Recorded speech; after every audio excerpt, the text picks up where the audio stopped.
Isang kontrobersyal na balita ang sumiklab sa bansa matapos ang mga ulat na nagsasabing nasangkot si Pangulong Kuting Jr. at ang kanyang may bahay na si Liza Tarasimags sa isang kasong may kinalaman sa droga. Ayon sa mga ulat, nahuli ang mag-asawa sa isang operasyon ng mga otoridad kung saan nakumpiska ang ilang iligal na substansya. Ang insidenteng ito ay agad na nagdulot ng malaking alarma at naging sentro ng mga diskusyon sa buong bansa, lalo na't ang dalawa ay prominenteng personalidad na kilala sa kanilang politikal na katungkulan.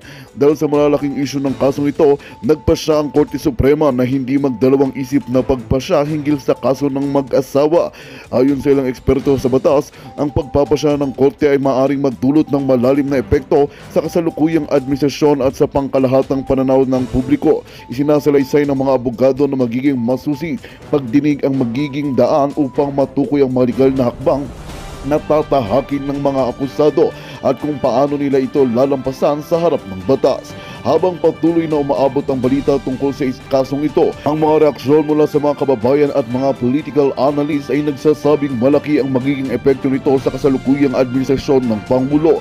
Tinututukan ng mga mamamayan ang mga eksperto sa politika kung paano harapin ni Kuting at ni Liza Tarasimags ang mga akusasyong ito at kung ang magiging desisyon ng Korte Suprema sa susunod na linggo. Ang nasabing kaso ay patuloy na magiging isang matinding usapin na magbibigay anyo sa politika at batas ng bansa. At yan nga ang balitang ating pakakatutukan. Ngunit bago ang lahat, siguraduhin mag-subscribe at ihit ang notification bell para sa patuloy na pagtutok sa mga sulyap ng bagong balita sa tunay na boses ng masa.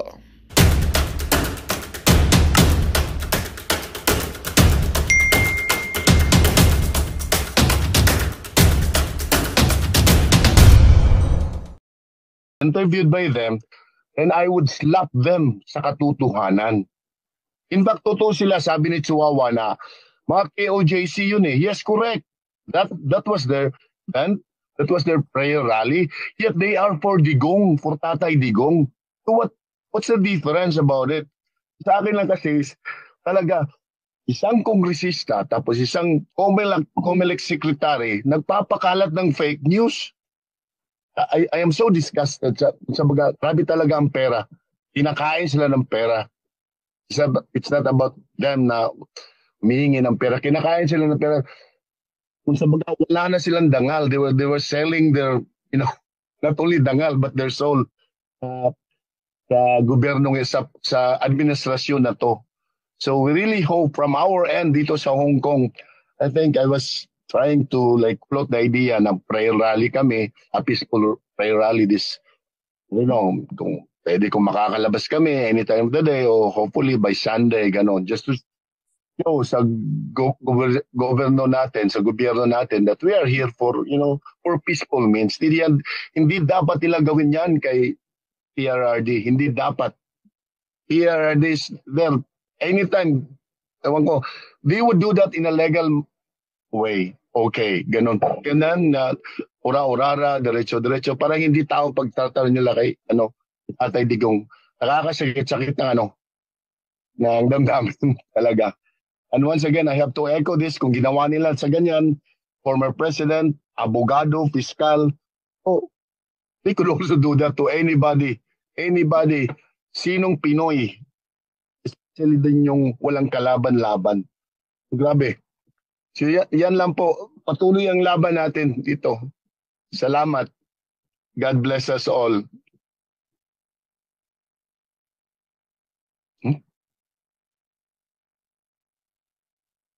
Maraming salamat. Okay. Oo. Sis, mayroon po tayong tatawagin na bigay natin sis yung floor kay Janet Lopez, Hong Kong. Ito'y ating mga kababayan na nasa Hong Kong at ito ata siya ay probably nakapunta doon sa rally na ginanap nung Sunday. So, Janet, you have the floor. You have the floor po. Welcome po sa lahat at salamat po. At least po marinig yung side namin, mga OFW, na tunay na may malasakit sa bansang Pilipinas at sa ating Tatay Digong at kay BP Sara. Meron po akong placards dito na ginagamit, naglalakad ako gusto ko makausap yung mga kababayan nating OFW. Galit na po sila sa gobyerno ngayon. Kung pwede nga daw mag-rally kami ngayon dito sa Hong Kong dahil na may trabaho kami. Ang kaya namin gawin ngayon, mag-share sa Facebook. Yung isang account ko, ni-restricted nila, hindi ako makashare. Ginamit ko itong isang account ko na naman para makapaghatid sa grupo namin na kailangan namin magkaisa, magtulungan. Sobra na po, hindi na po namin kaya. Sinabi pa nila na bayaran kami dito sa Hong Kong. Wala kaming bayad, wala kaming tulog. Nagsarili kaming baon sa pagpunta namin doon sa event ng KOJC na pagtitipon, pasasalamat para kay Tatay Digong dahil ang napakalaki ng ginawang tulong ni Tatay Digong sa aming mga OFW. And we are so proud of him.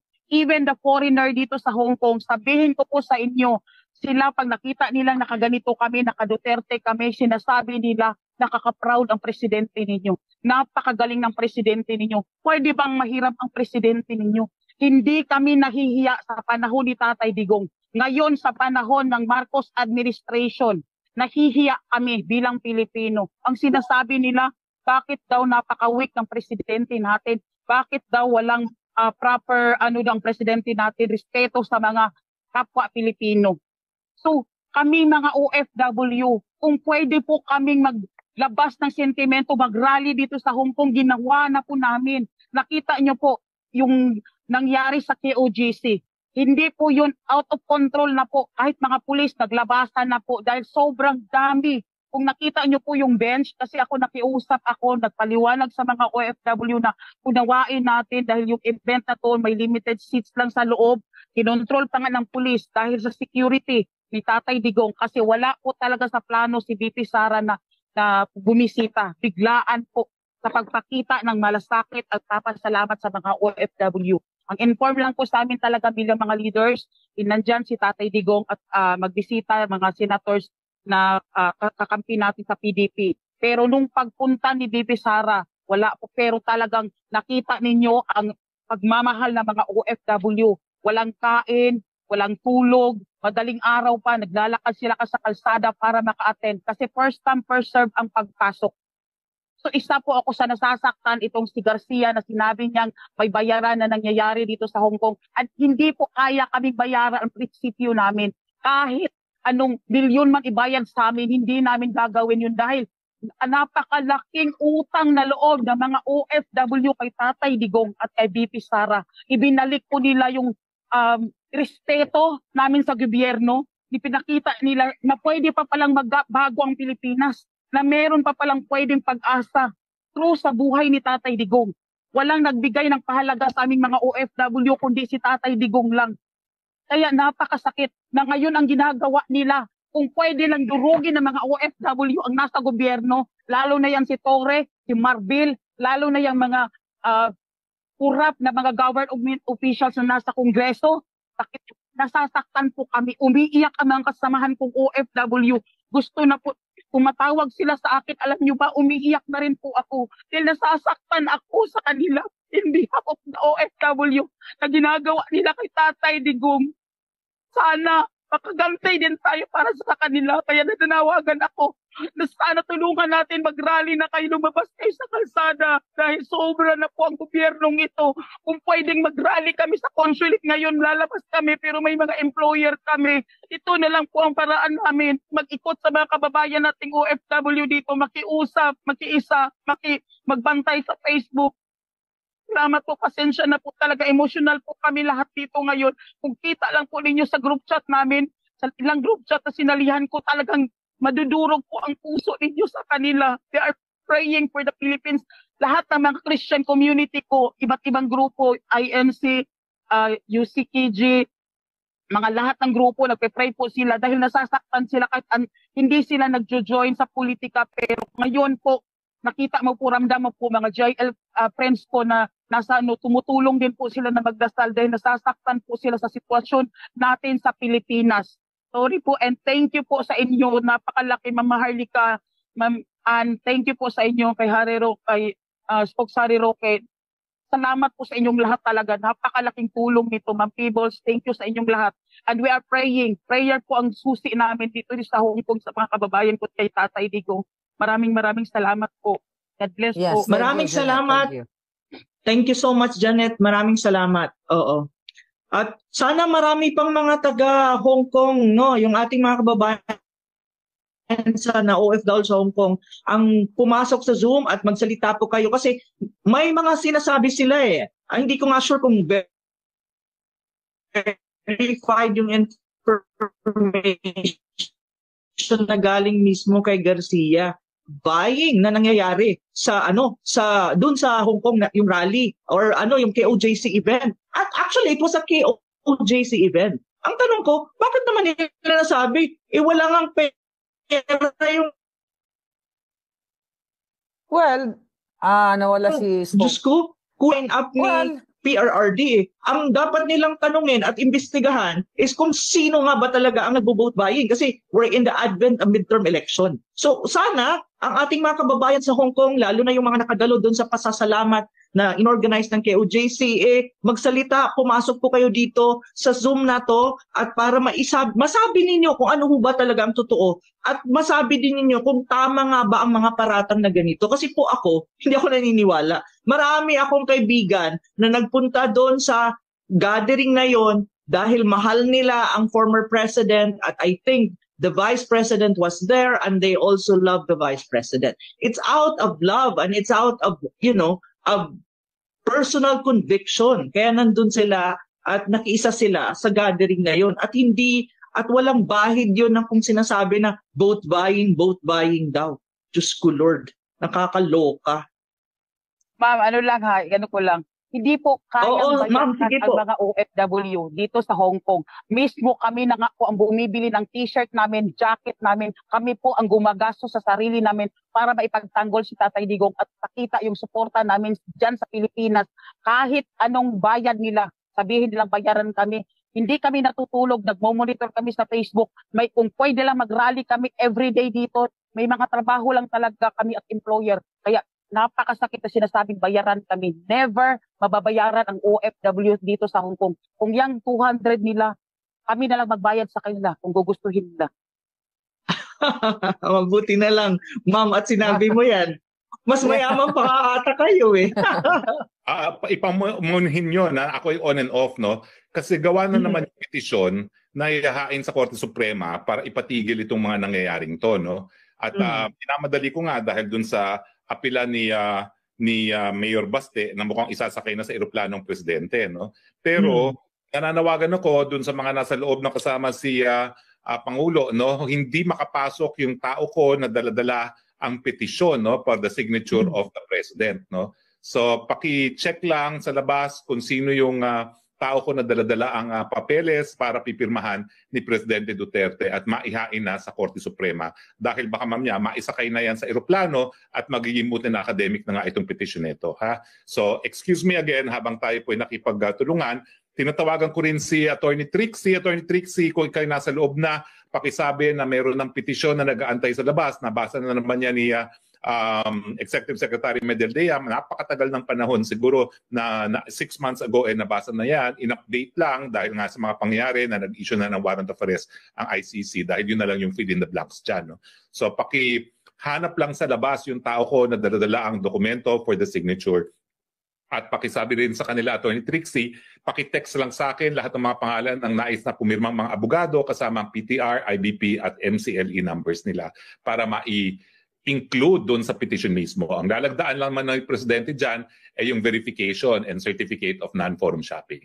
Maraming salamat kung nakikinig ka, Trixie. Oo, at saka sana yung mga ating kababayan paki-disseminate ng information po na sinasabi ni Spokes Harry para po makarating. Importante po yan. Kasi ngayon, ang sabi nga, may andyan na yung mga eroplano naka-ready and anytime they would want to fly the president, hindi nga alam kung saan. So please, kailangan po makarating yung petisyon na yan. Maraming salamat. Yeah. Yan pa lang talaga namang kidnapper style talaga yung ginagawa nila eh. Kaya nga, I believe hindi rin siya pababayaan. Yeah, hindi rin siya pababayaan ng mga taong nakapaligid sa kanya. At na madadala siya kung saan man. At di nga nila maipaliwanag kung saan siya dadalhin, di ba? Ayaw nila Wala sagutin. daw eh. Yun ang Nung sabi una, ni ano eh. Nung una nila, nung nakita ko sa aeroplano na post ni MJ, wala pa nung una doon, wala silang makitang warrant of arrest. Tapos later on, may napinakita sila. Kumbaga installment yung kanilang panggagancho. Yes. Installment dahan-dahan niya. Oo.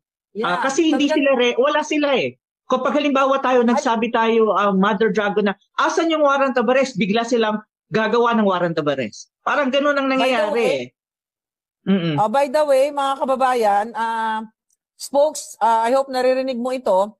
May nag-message sa akin na allegedly, mukhang fake daw itong warrant of arrest na in-issue kay Pangulong Duterte kasi may similar document na kinumpare nila.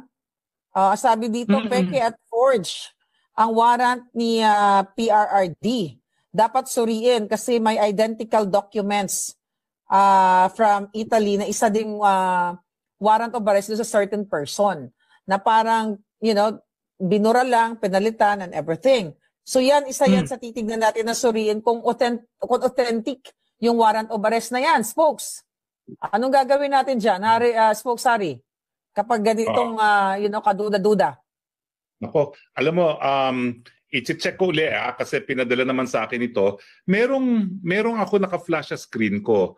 Zoom US is requesting to bypass the system private window picker and directly access your screen and video. This will allow Zoom US to record your screen and system audio, including personal or sensitive information that may be visible or audible. Walang option na reject, no? Ang gusto nila, allow for 1 month or open system setting. Tapos nag-text sa akin si Joe, yung ating kaibigan na si Joe, hindi raw siya makapasok sa Zoom, no? So mukhang itong mga bangak nito ay pinapatuloy ang ating live broadcast, no? May ganun. Dalawang gustong pumasok, hindi rin daw makapasok. Pero i-try niya lang uli. Pero wag mo nang pindutin yan, Spokes. Hindi ko napipindutin talaga yan, no? Oo, at yan ay isang talaga may ginagawa sila sa atin ngayon. Oo, kasi gusto tayong tayo dahil nakakapagsalita tayo, nananawagan na tayo sa lahat ng mga nagmamahal sa taong bayan.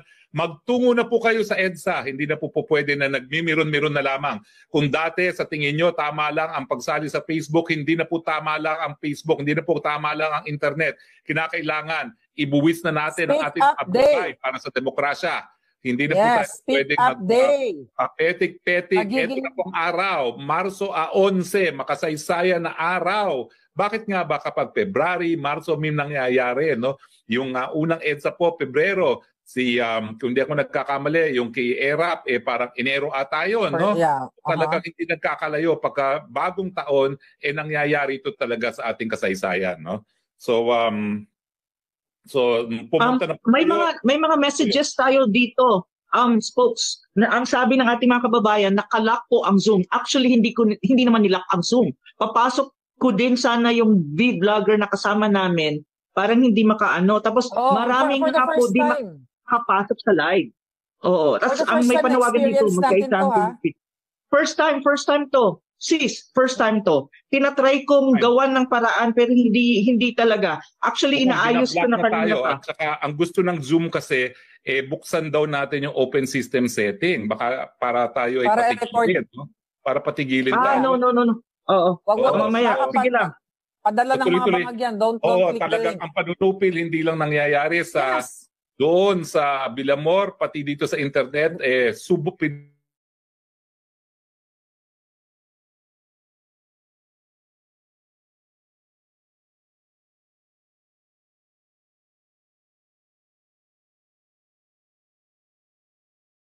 pigil nila sa tao na makapasok dito sa town hall. Ngayon dahil hindi na makapasok ang ibang mga tao, yung mga loob na po, huwag kayong lalabas. Huwag kayong lalabas at magsalita na po tayo at parating natin sa kanila na hindi na tayo papayag na maulit na muli ang pangalawang madilim na yugto sa kasaysayan ng Pilipinas na Marcos Forever.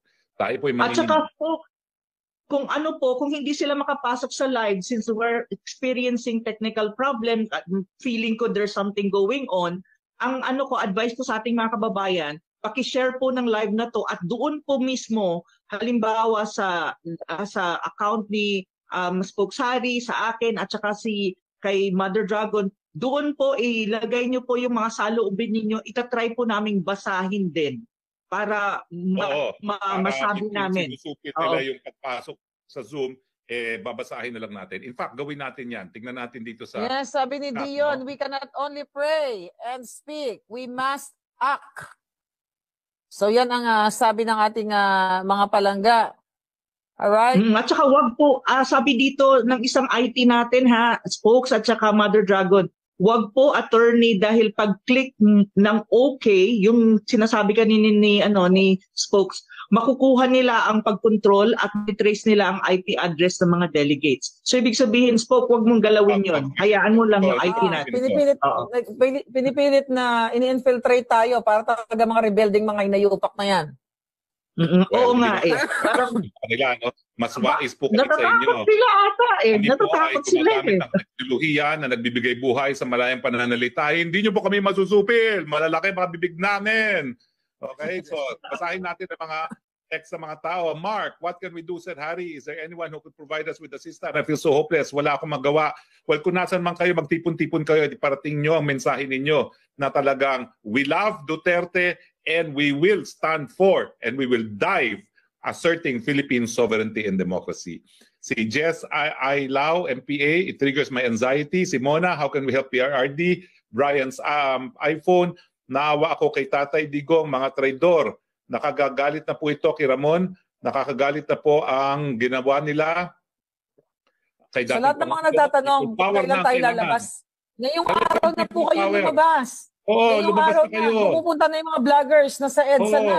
Papunta na sila. Kailangan nyo mag-speak up. Pakita nyo yung bilang nyo, ang supportan nyo. Na ngayon, March 11, si Albert Martin Celiona, Laban Pilipinas para kay PRRD, Romel Duco, Marcialona, FTR, ito si FDR, Hamid Palapar, Michael Safe Bolkers, Laban Pinas kay Tatay Diggs, Romel Duco, hindi lang siya marunong mag-declare, Harleen, ang sakit sa dibdib, tapos si Bay Tony Jensen, magkaisa mga taong bayan, Harleen, opo, Professor Ambion to you. Attorney, may tanong lang po ako, hindi po tayo makakasuhan ng illegal assembly. Wala pong kasong illegal assembly sa internet, okay? At saka ang illegal assembly po, sabi ng Korte Suprema, hindi po kriminal ang pagtitipon-tipon para sa mga mapapayapang pamamaraan para iparating ang saloobin ng taong bayan. Si Fanny, help please, tawagan ninyo ng lahat People's Power kasi wrong moves na sila. Kaya nga po nananawagan na kami, people power na tayo. Tero na po sa EDSA. Wala na pong cardinal sin. Ang meron na lang po dyan, Maharlika, Harry Roque, Ana Malindogoy, at saka mga vloggers na nanawagan. Punta na po tayo sa EDSA kung nais nyo pong depensahan ng demokrasya, ang soberenya at ang pagiging malaya ng Republika ng Pilipinas. Doon po sa mga OFW na nagtatanong kung paano kayo makasuporta, mag-gather po kayo. Kayo dyan, lahat, worldwide. Mag-candlelight kayo or ipakita niyo yung bilang niyo. Papasok kayo dito sa Zoom. Yun na lang, medyo nahihirapan but we'll try our best na makapasok po kayo dito para na-flash natin lahat ng mga OFW sa iba't ibang bahagi ng bansa. Dahil magiging walang tulugan po ito hanggat hindi nakakauwi ng matiwasay ng maayos ang ating Pangulong Duterte. Oo. Ay nako, talaga naman pong kapag ang nangyari tutuluyan nila si Pangulong Duterte, talagang tayo po magpunta na sa EDSA. Nako, hindi na po tayo po pwede magpatay-patay. Kailangan po talaga manindigan na. Yan ang ating panawagan. Kung tayo ay talagang nagbibigay pasensya ng mga nakalipas na panahon, tapos na po pagbibigay pasensya. Pag hindi pa tayo gumalaw, tuluyan na po magiging Marcos forever na naman itong ating gobyerno. Yes, kung papayag sila na, again, nasa mga kamay ninyo, hindi naman, kumbaga, yung mga ating mga migrants, yung mga nakatira na sa iba't ibang bahagi ng mundo na maayos sa buhay, di ba? Kung tutusin, like mga OFW na yan, yung iba maayos na ang mga buhay niyan, karamihan sa kanila, pero patuloy pa rin sila na sumusuporta dahil, alam nyo, kahit nasa ibang bansa kami, majority ng Pilipino nangangarap na bumalik sa Pilipinas na maging maayos, maging crime-free at least man lang, ang ating bayan at maipagmalaki man lang natin uli na tayo ay maayos na mga Pilipino. Pero nakakahiya dahil mismo dito ang mga alipores ni Lisa Tanas nagkakalat. Dito pa nagdodroga sa Amerika, dito pa nagpupulburon. So kitang-kita nyo yan. Kailangan isaksak natin sa isipan ninyo na ganito kaganid, ganito kawalang hiya ang gobyerno ninyo. Kaya panggigipit ang kanilang ang kanilang last resort. Dahil hindi nila kayang kontrolin yung mga bunganga natin. Tignan mo ngayon, sinusubukan tayong pasukin, i-hack itong mga ang ating mga vlog, ang ating Zoom meeting. So, kasi nakikita nila Mga kababayan, nakikita nila yung power ninyo. So, I know, lahat naman tayo busy sa buhay. Minsan kailangan natin magsakripisyo o ma-absent sa trabaho para manindigan, para mag-speak up. Katulad ko. Di ba? Ngayon, sakripisyo talaga Alam mo yan, spokes, walang tulugan. Dahil gusto kong malaman ng taong bayan kung gaano kababoy ang gobyernong ito. Hindi para sa sarili ko, para to sa inyo. Hindi to para sa akin. Alam nyo yan. Kaya talagang dapat supportahan natin yung ating mga vloggers. Pupunta na sila sa EDSA at ang iba, nandiyan na nga yung ating EDSA Friday group at ang marami na ngayon nag-gather, mga nag-message sa akin. So magtipon-tipon tayo, palakasin natin yung ating boses hanggat ginigipit nila ang Pangulong Duterte dyan sa Villamor Air Base at hindi natin titigilan itong mga ito. Dapat tuloy-tuloy po ang inyong pakikibaka para sa inyong mga pamilya. So, Prof. Ana, kung Kelly, si Kelly, nandito pa ba? Meron lang akong update. Unmute? Oo, nandyan pa. Inaayos ko yung ating tech. Yan, nandyan na muna si DJ Yui. Siya muna DJ? at inaayos ko yung coordinator natin sa DJ. tech. Oo. Okay. DJ, Go ahead. andyan Go na ahead, siya. DJ. Go ahead.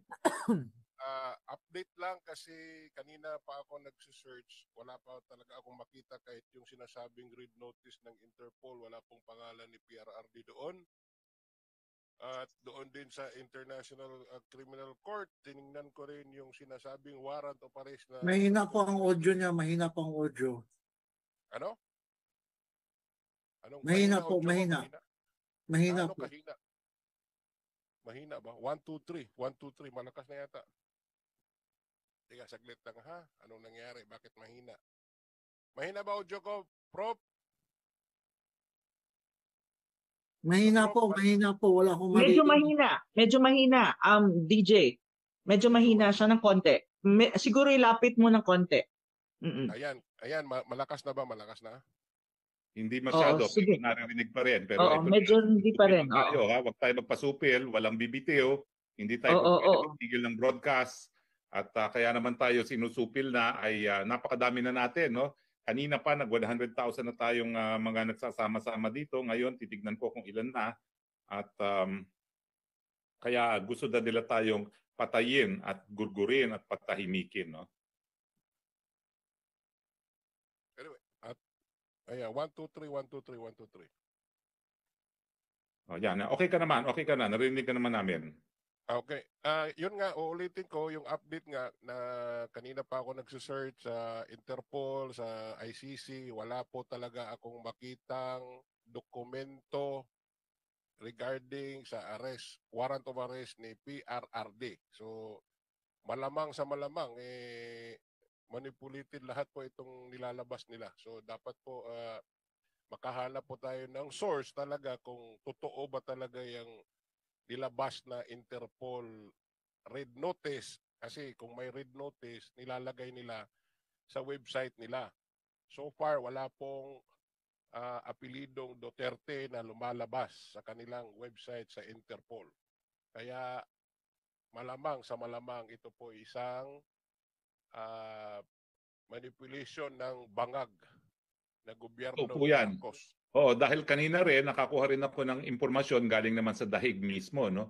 Nothing official daw ang nothing official pagdating sa warrant of arrest ng ICC. Pero meron naman po kaming nakopya na warrant of arrest na mukhang pirmado at mukhang galing sa ICC, no? So yun naman po ang atin lang, no? Pero pwede pa natin i-check ang authenticity niyan, spokes. Magaling si Lisa Tanas sa pandarayan ng mga dokumento. Babasahin ko lang, titignan ko kung talagang ito ay sulat ng International Tribunal, ha? Kasi sa lengguwahe, mo naman kung malalaman mo. Ito ay gawa-gawa ng mga Pilipino o ibang klase. Dokumento legit pero pwedeng pinalitan yung pangalan. Alam mo naman ngayon. pwede nilang gawin yan. Pero sige lang, go ahead. Yan, so Baka tinitingnan pwede natin. rin attorney. Yes. Okay, go ahead, attorney. Go ahead. Go ahead. So, tinitignan ko at mukha namang extensive yung discussion dito at mukha namang sa tingin ko, mukha ngang authentic itong warrant of arrest nito, no? Sa lengguwahe, the manner by which it was written. No? Pero nonetheless, ang punto nga is, kung legitimate itong dokumento ito, wala nang jurisdiction ng korte dahil umalis na nga po tayo. Lilinawin ko lang po, no? Kasi nagkaroon na ng desisyon ang ICC. Nung una, yung pre-trial chamber dahil kinwestiyon nga ng Pilipinas. Ang problema, ang ating Solgen, itong si Maynard Guevara na hindi ko alam kung sinong kinakampihan. Magandang balita ang hatid namin sa inyo ngayong araw. Sa pagtatapos ng aming balitaan, nagbigay kami ng mga mahalagang impormasyon. Maraming salamat sa pagtutok at pagsuporta sa aming programa. Huwag kalimutang manatili sa mga susunod na araw para sa mga bagong balita at mga kwento na dapat nating abangan. Mula sa Boses ng Masa, magandang araw, Pilipinas!